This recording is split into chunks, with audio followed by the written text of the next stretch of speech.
very very special guest. He's a manager of a rapper, Red Veil, who right now is on tour with Denzel Curry. He is on the Zoom right now with his camera off because he has sound check, but very happy to see him in the Zoom.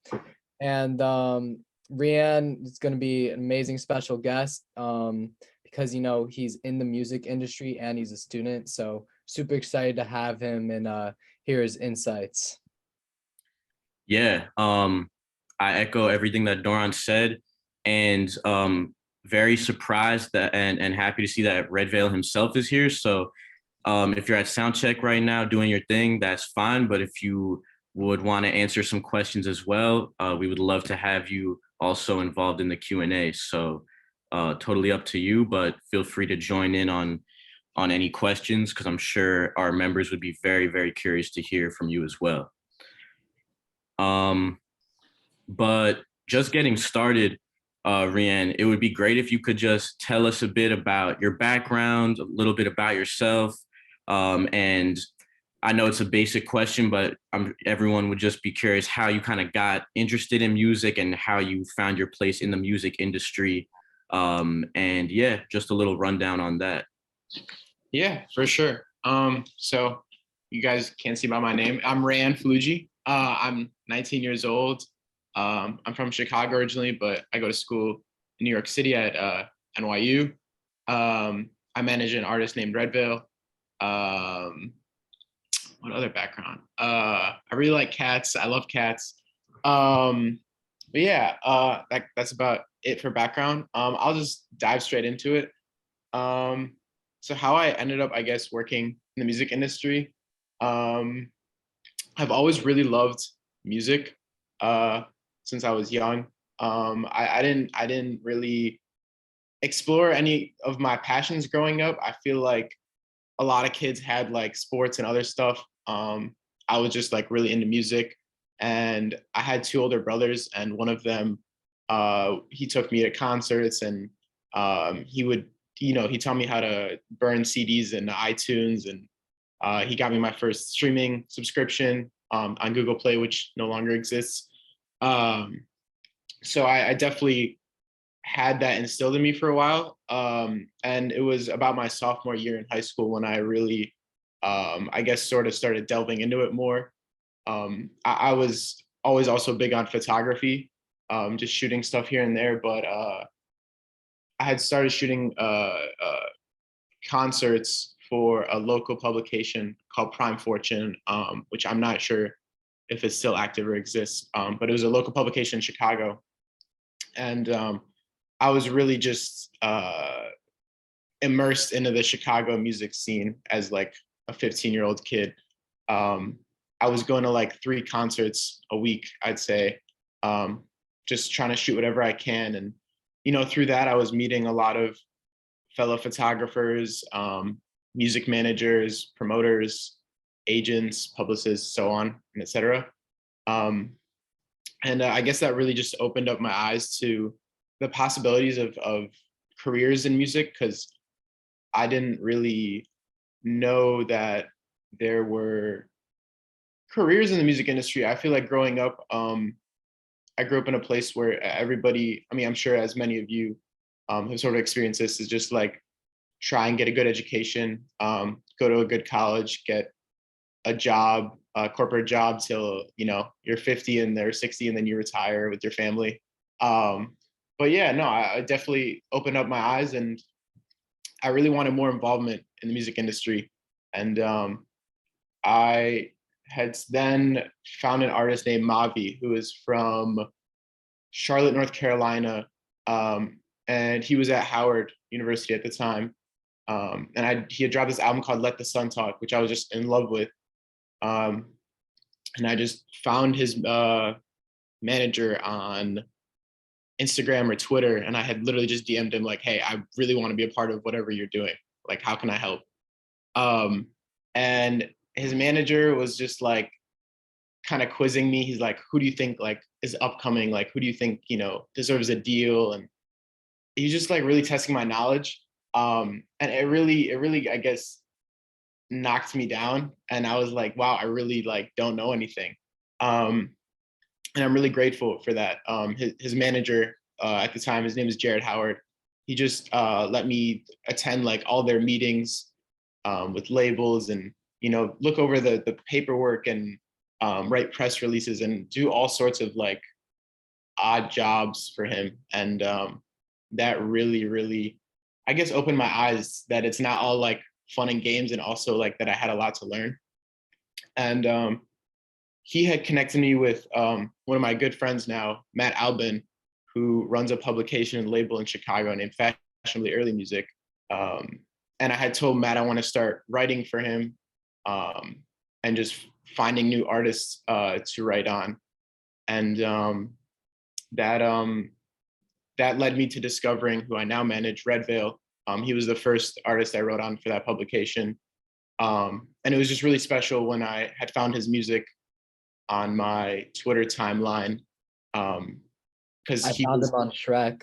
Shrek knows. yeah, as a lot of people did. I had just reached out, and saw that he was a year younger, and I guess he was sort of like-minded in the sense of not limiting what he wanted to do with the music, which I found like a lot of my peers with their interests, they had like some sort of like made up glass ceiling to what they were doing. So yeah, we had just started talking, and I started helping him out, and 2.5 years later we're still working together. But that sums up, I guess, to how I'm here now, and the long and the short of it. So now that you're here, how would you say it's been balancing all of your schoolwork at NYU and all of your outside of schoolwork within the music industry? Yeah, it's that's a really good question. It's not the easiest thing, but it's also not the hardest thing. I think when I was applying to college, a lot of my older music industry peers were saying I don't need college, or I don't need to go to college. And everybody, I guess, was trying to tell me what they think is right for me. But I mean, I've really liked school since I was young. I really love learning, and taking classes even about stuff that people are like, oh, like I don't need history. What do I need history for? I don't need biology. I like taking those kinds of classes because I just love knowing how the world around me works. A little bit of, I guess, the nerdier side of me. But yeah, no. So I had applied to school, and well, even before that, I was managing Vail when we were both in high school. And at that time, it was obviously kind of easier because I kind of just took it as like another extracurricular. But I guess getting to the point I am now, it's I think a lot of people will say stuff about time management, but for me, it's I guess like knowing yourself and your workflow, and also knowing having an open line of communication. Like I have a very open line of communication with Vail where I'm like, hey, I have a paper due tomorrow, like don't bother me today. But also just sometimes I'll have to invest more time into the music stuff if we have things going on, if we have an album coming out, which happened last semester. But there's also times where it's like I have finals and I need to focus on that. So it's definitely like kind of a battle between the two. But yeah, that I feel like that said a lot there. But I would just say like knowing yourself is the most important thing, because people can say like having good time management, but that's such a vague thing. Of you just really need to know how to what works for you, and how to manage what you need to do in both things. And for me, that's sometimes investing more time into one than the other. Whereas with people, some people just split it up. There's a million different ways you can attack that. So in like your current role as a manager, are your day-to-day focuses more on, for example, like creatives, or like like marketing and promotion, or more on the business side, or is it kind of, amalgamation of all of those things, or what kind of is like your daily, your day in the life, I guess you could say? Yeah, I mean, my day in the life, music wise, definitely there's not much consistency to it. I think the way my brain works is like I'll like literally like be getting ready in the morning and I'll be like, oh, like we should do this, or I have this marketing idea for like something 3 months down the line. It's just like when something pops up, like I write it down or like I talk to Vale about it because I really like just always, having a plan. And even if it's like it's not something in the immediate, I think it's valuable to even like talk about stuff that's not a for sure. Um, but obviously, I have class like almost every day, which does give me a lot of consistency. And honestly, like it's pretty helpful if I have to set up a call or get music work done. Between my classes, there I have windows of when I can do that sort of thing. And then to answer your previous question, I would say my day-to-day roles are being the sole manager. I feel like I kind of embody like all like I guess facets of that kind of thing. I love being involved in the creative. I love marketing. I love finding ways to grow our business. It's just all really, really rewarding and interesting to me. All right, so the next question I have is since you're the manager, and in this club we're trying to educate everyone with like all of the different roles in the industry. So what would you say are like some other people slash roles in the industry that you have to interact with the most since you're the manager of an artist? Yeah, definitely. It definitely varies per artist and for each manager as well, because some artists, one artist might have a pub deal and no label deal. Some artists might have neither. Some artists might have a label deal but no pub deal, etc. I think for me personally, I talk a lot to I would say there's 3 to 4 people I communicate the most with. Number one would probably be our product manager. He is at the distro company we distribute with. He's kind of like, I guess, our point person at the distro company and our advocate in the building, on top of just a really good mentor and friend and almost like a big brother to me.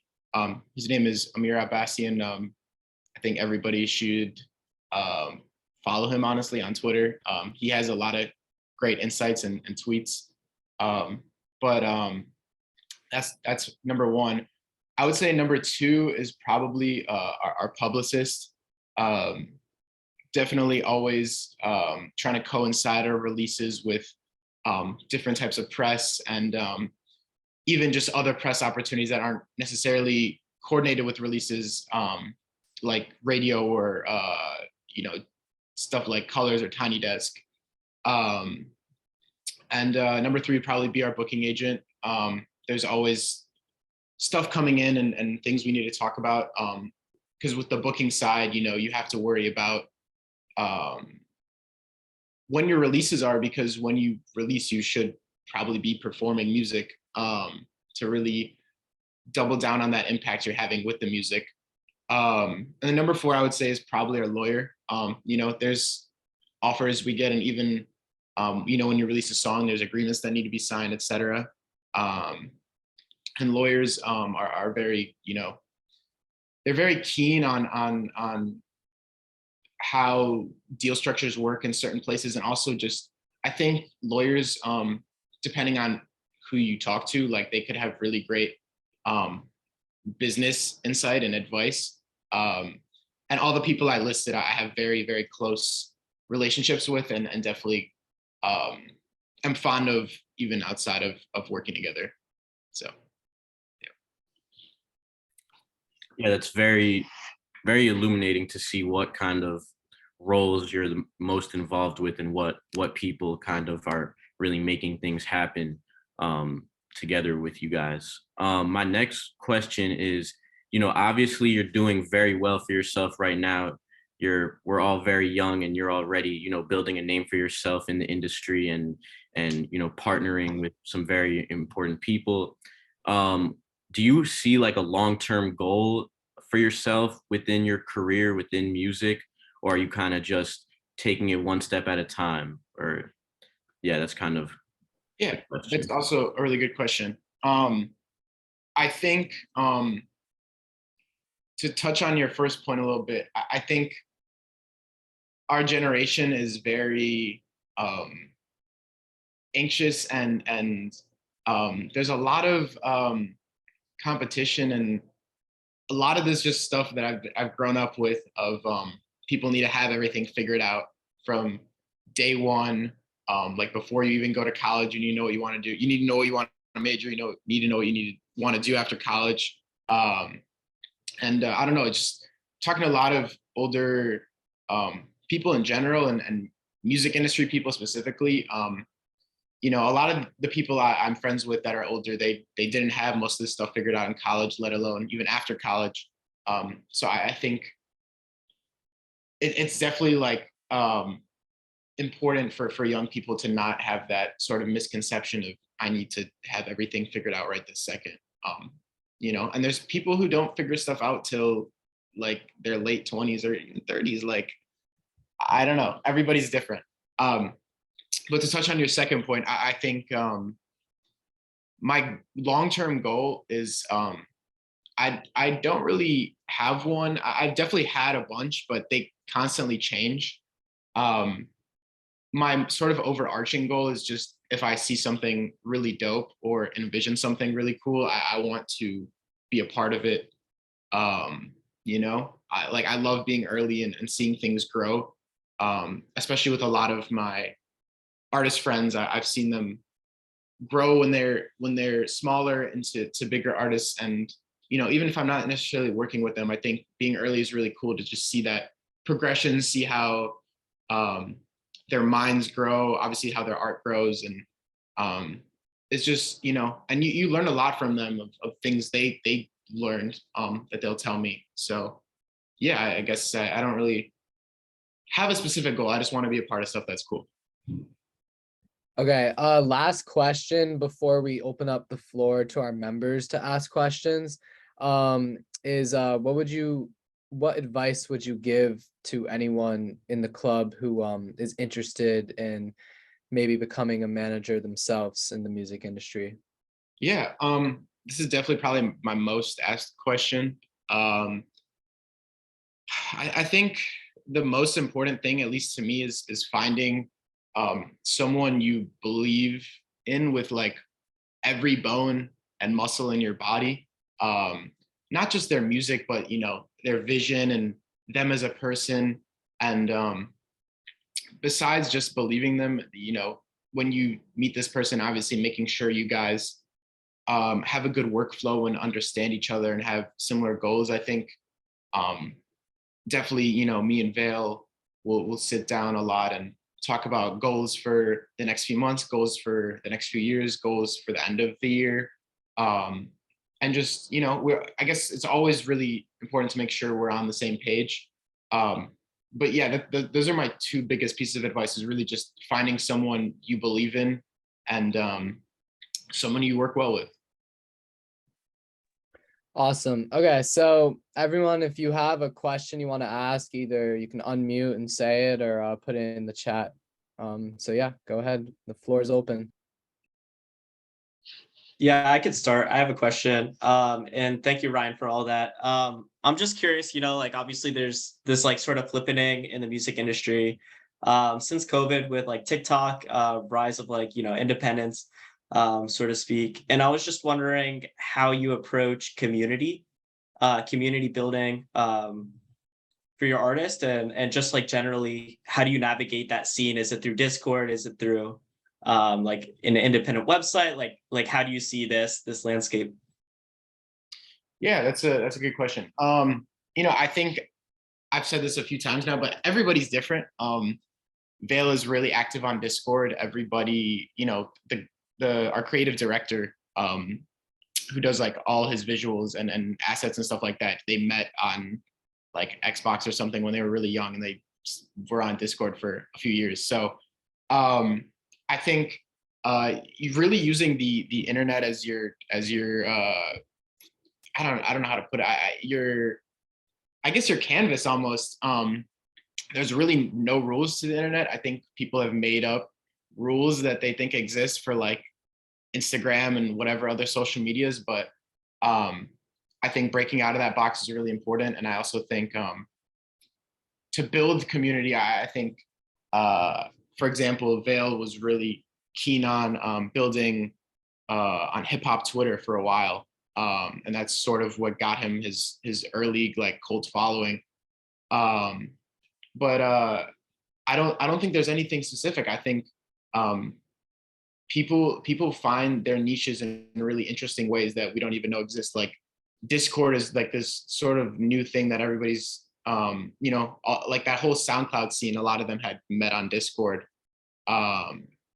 So Discord's a great platform, but I don't know. I don't think there's any one way I can say to build community online. I think for me personally, I've just always been a fan of reaching out to someone if I think what they're doing is cool, and sometimes it blossoms into something, sometimes it doesn't. But yeah, I think that's the main thing I can say is to just reach out to someone when you think what they're doing is cool, because you don't know if they're going to introduce you to someone and you're going to introduce them to someone, and so on and so forth.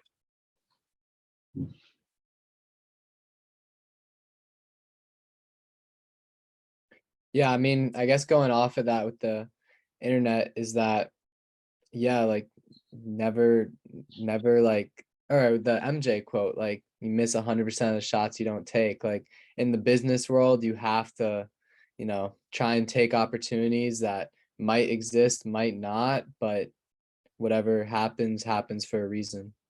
Yeah, definitely. And I think building with those online peers is really important. I mean, everybody that's sort of quote unquote underground, you know, they'll met most of them online first before he met them in person. For example, like AG Club, the first time they met was to shoot a music video during COVID, which was really weird.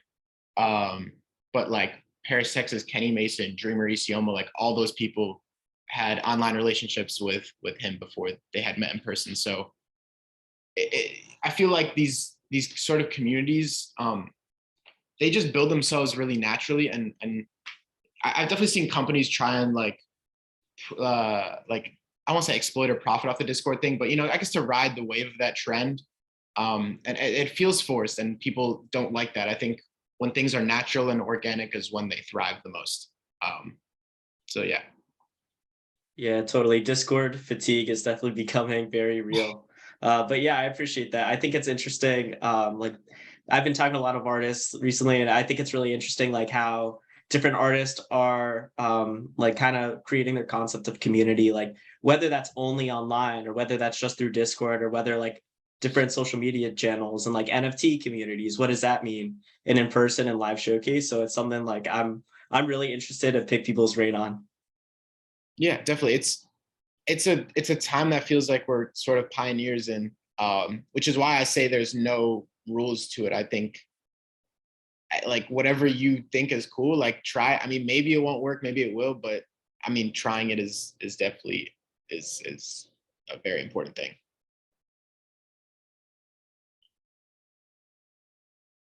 Does anyone else have a question? Because I have one in mind I can ask. I got a little question. I go for it.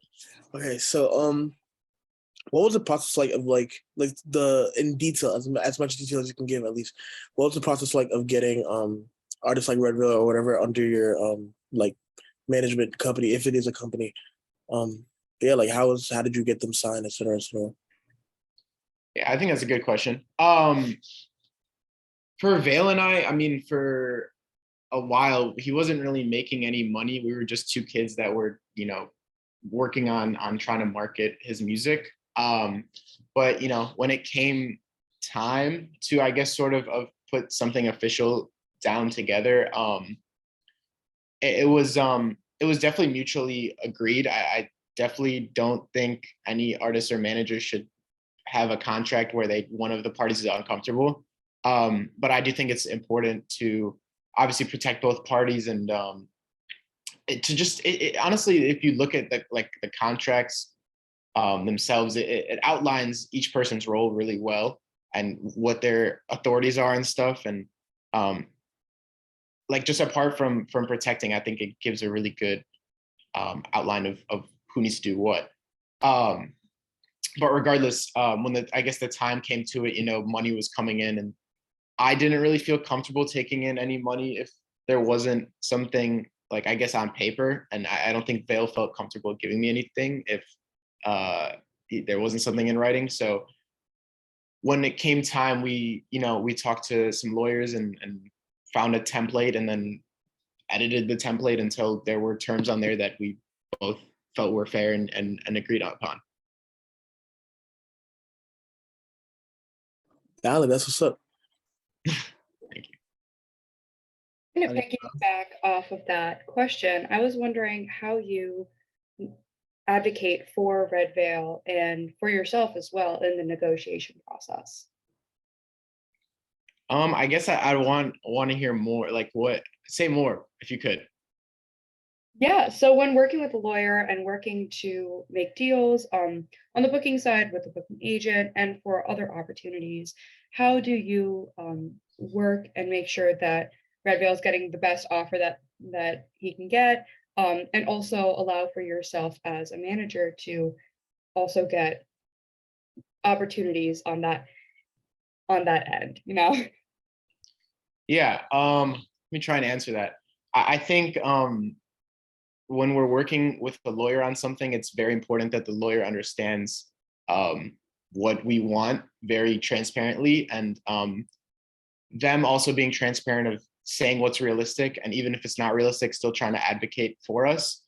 But I mean, on the booking side, I think it's important for everybody to know that not everything is a money play on the booking side. Sometimes you do things because they like quote unquote look good, or like there'll be like a cool crowd, it's a really cool opportunity. But that also doesn't mean, if an artist wants you to go on tour with them and open for them and not pay you to do that either. I'm not advocating for that, but not everything is going to be profitable on the surface level. A lot of artists, when they open on tours, they aren't getting paid that much, and especially if they have band members and tour managers and other people, they have to pay them too. But so those artists will oftentimes sell merch to make up those costs.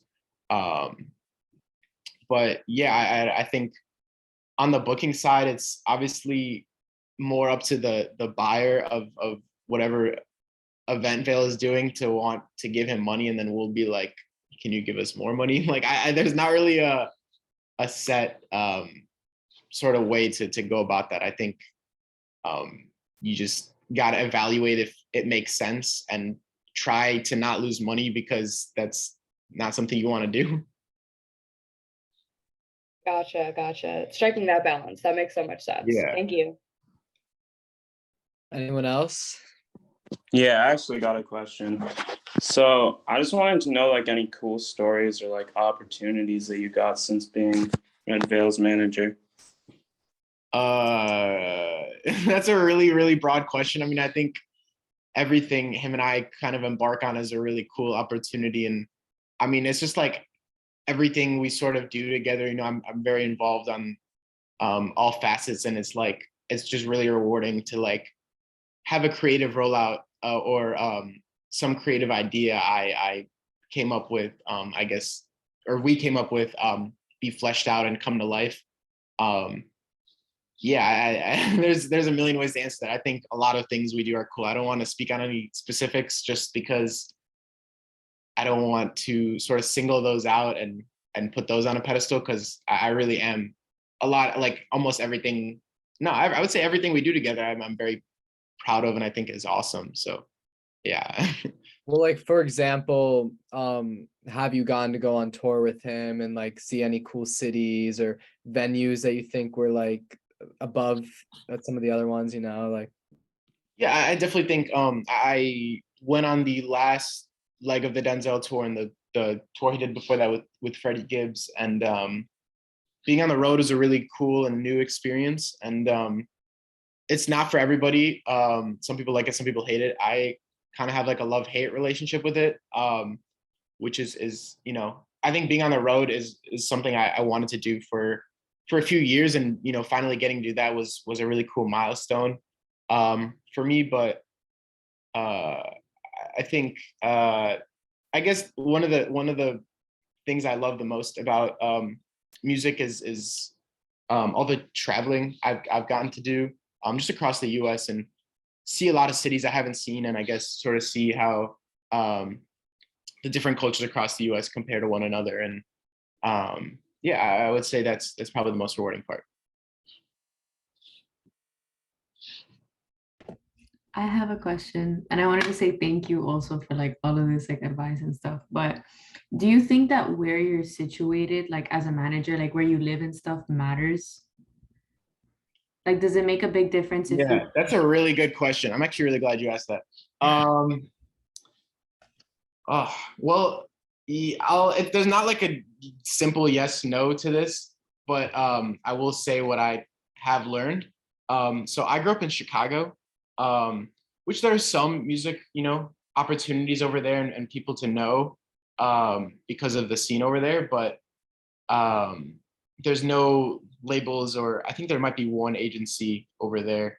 So there's not, it's not like really I guess central hub. But being in New York for school, I've definitely, it's way easier to connect with someone in person or go to events or stuff like that, because everybody comes through here. And obviously there's LA as well, which I guess is probably more primary than New York as a hub to music. And I've been there a few times, and I've definitely seen sort of the benefit.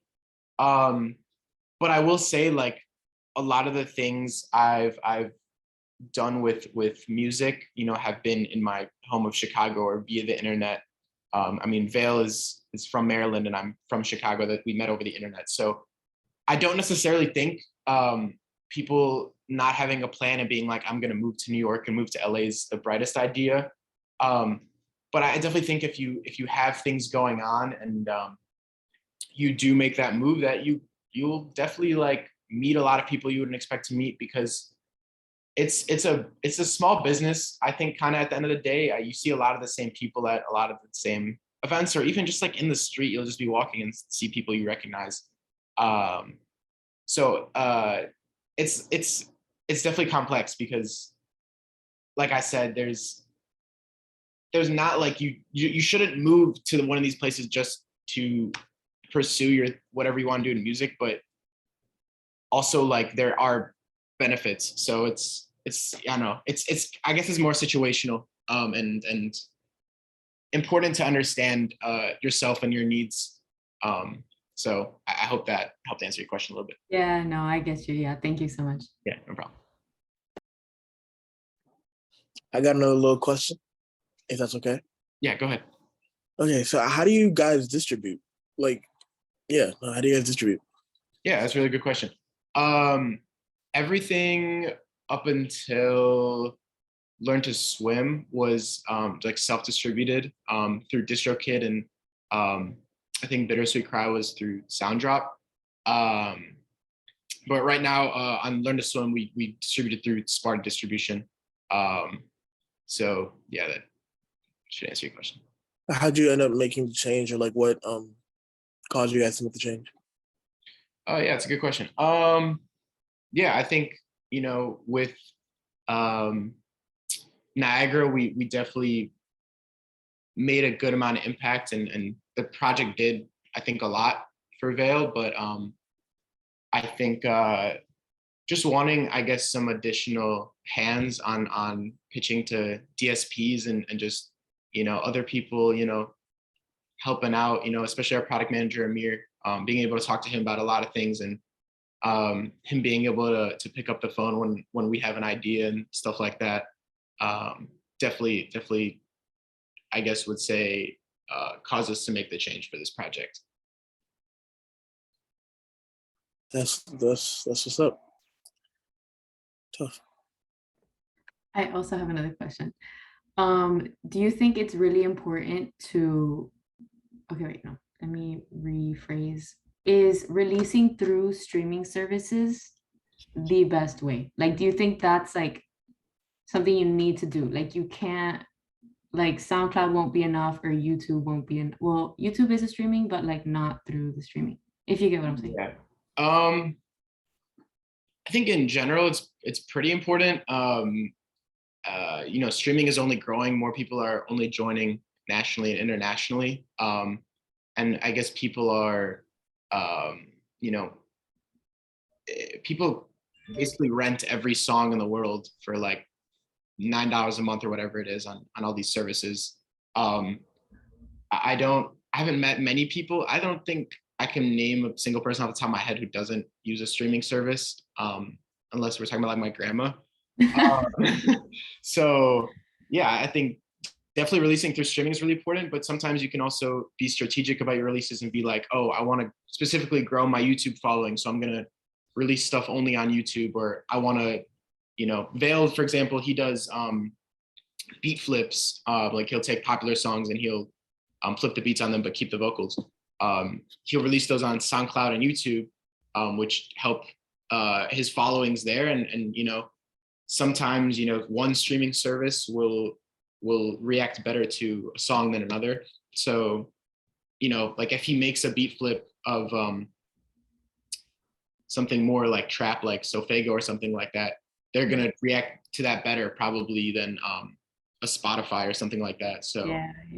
it's definitely, like I said, there's no rules. Like you can do what you want. It's all about breaking outside that box and doing what you think is right. But I think in general, definitely getting your stuff on streaming is very important. And, it's so easy nowadays, you pay $20 a year to get on DistroKid and release as much as you want.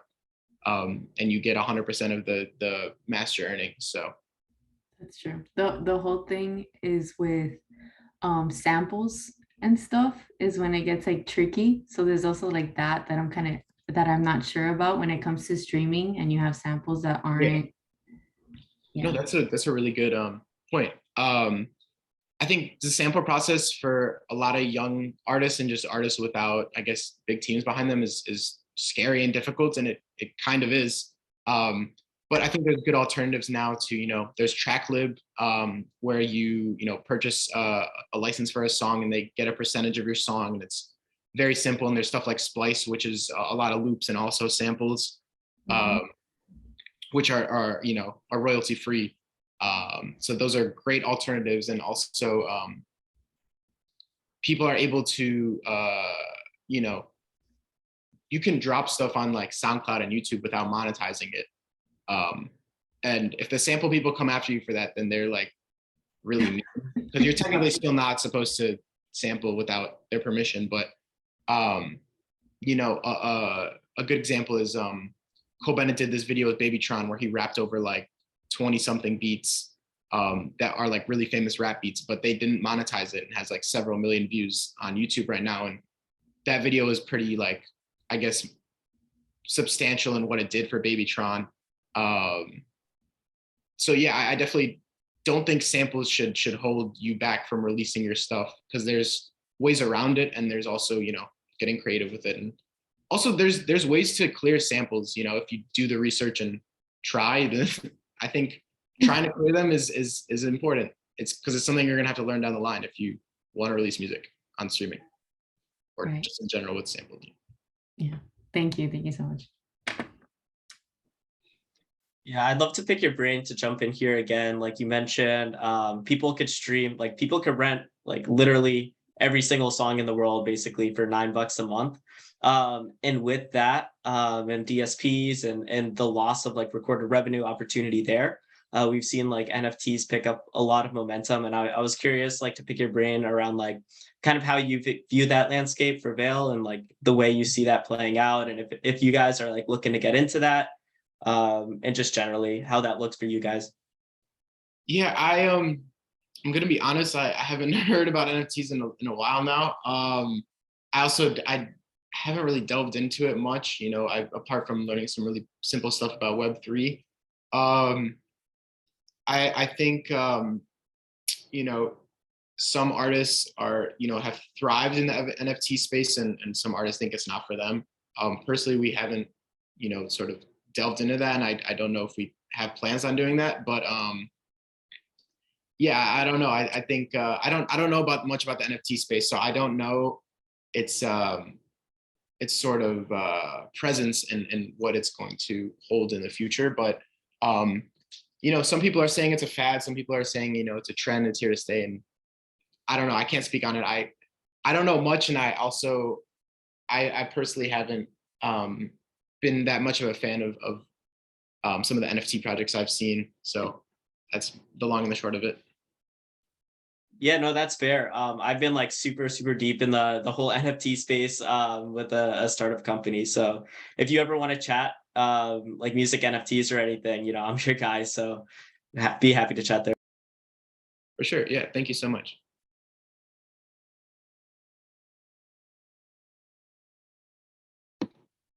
Any other questions? I got another little question. Yeah. I'm sorry, I'm feeling very inquisitive today. What's your personal favorite Red Veil song? My personal favorite. Sorry. Your personal favorite Red Veil song? Oh, my personal favorite. Oh, that's a really good question. Oh man. Soul Food. No, that's probably up there, but no, I wouldn't say soul food. Right now it's probably morphine. It obviously changes. I think before something comes out, like a project comes out, I'll have one favorite and then it'll change after it comes out. But yeah, I would say probably morphine right now. So speaking of songs, when you guys are like planning on releasing a single, for example, let's say, how far in advance do you have to like plan that out and like let Spotify or whatever know, like, hey, we're gonna be dropping this on this Friday, like, you know? Yeah. To me, planning is sort of everything. And in a world of sort of a last minute business, that's really hard to have sometimes. But I've always been really big on making sure, we have everything planned out before we start rolling something out. I think some artists make the mistake of trying to figure out both at the same time, which is where things get messy and people, start yelling at each other. But I mean, to answer your question, I think to anyone who's uploading, they should do 3 to 4 weeks in advance, just so they can, get their pitch in and make sure it's ingested properly, instead of trying to upload something at the last minute. I think that's sloppy and also just does yourself a disservice. And there's no rush to release stuff as fast as possible when you're still growing.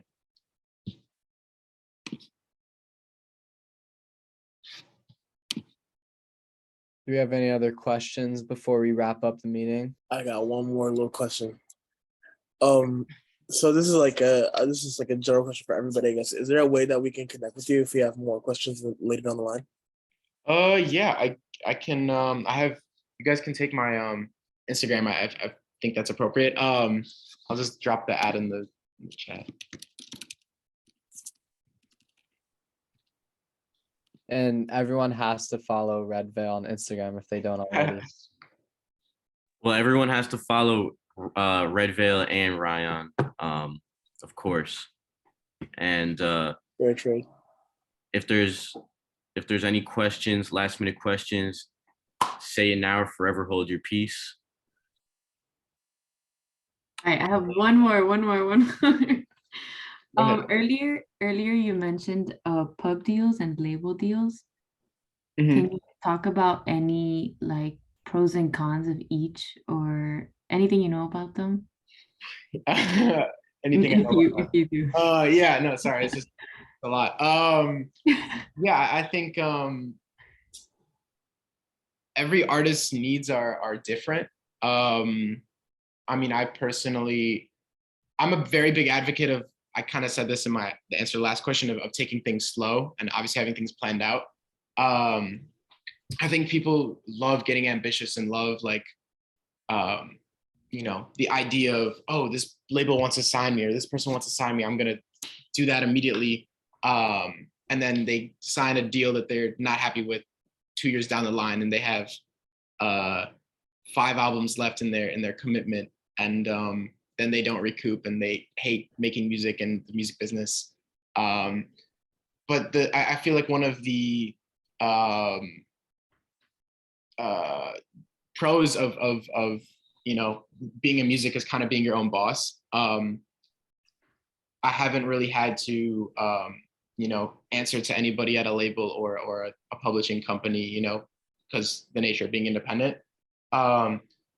But there's a lot of things you can read online about the pros and the cons of them. So I guess I'll save that. But I think knowing what your needs and wants are is important. Because some people might need money because they're in a dire financial situation. They need to sign something, but some people are they're in school or they're working a job and they don't need to necessarily do that. So then signing something wouldn't be that smart. But and then some people might sign something like a co-pub deal or something because they feel like they need people to help on the creative and help them get features and syncs and all that kind of stuff. And then that just comes down to conversation between the manager and the artist and what they think is best. But yeah, I would say everybody's situation is different. So I can't really say what is good for you and what's not. If that makes sense.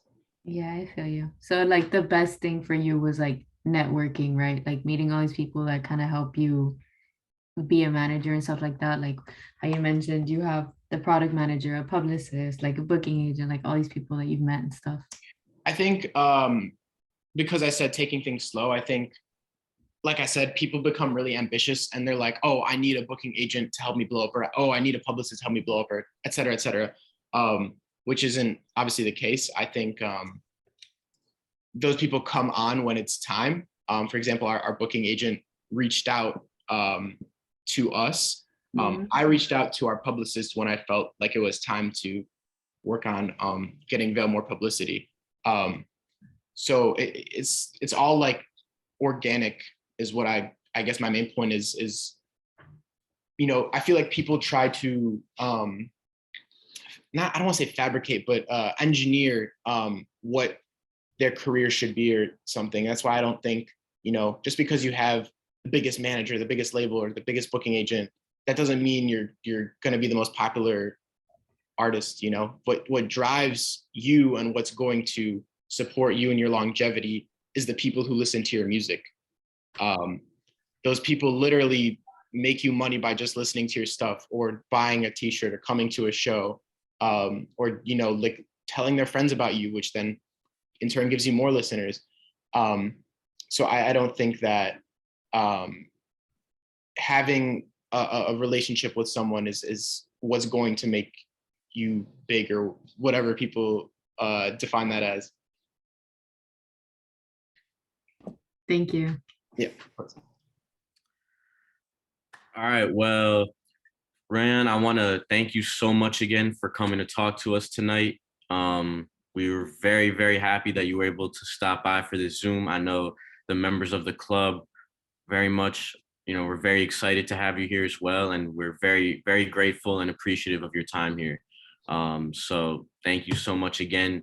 If you have any last words before we wrap up, feel free to add anything else, or otherwise we will just wrap up. Yeah, no, thank you guys so much for having me and listening to me blabber for an hour. But if you guys have any questions, like, please reach out to me. I love helping people out and giving advice and stuff. And yeah, I don't know, I also just want to end off, I guess, on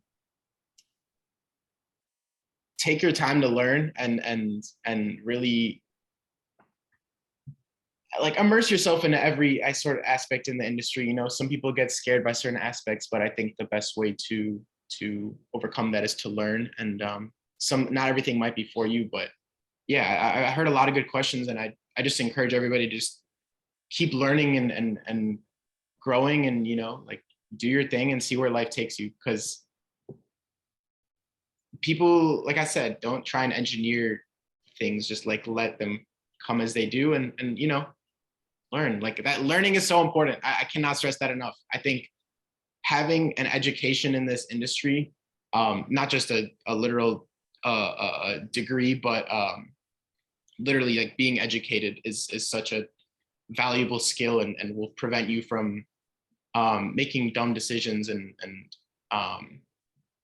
it's very important. So that's what I want to end off on. But thank you guys so much. And like I said, reach out to me if you have any questions.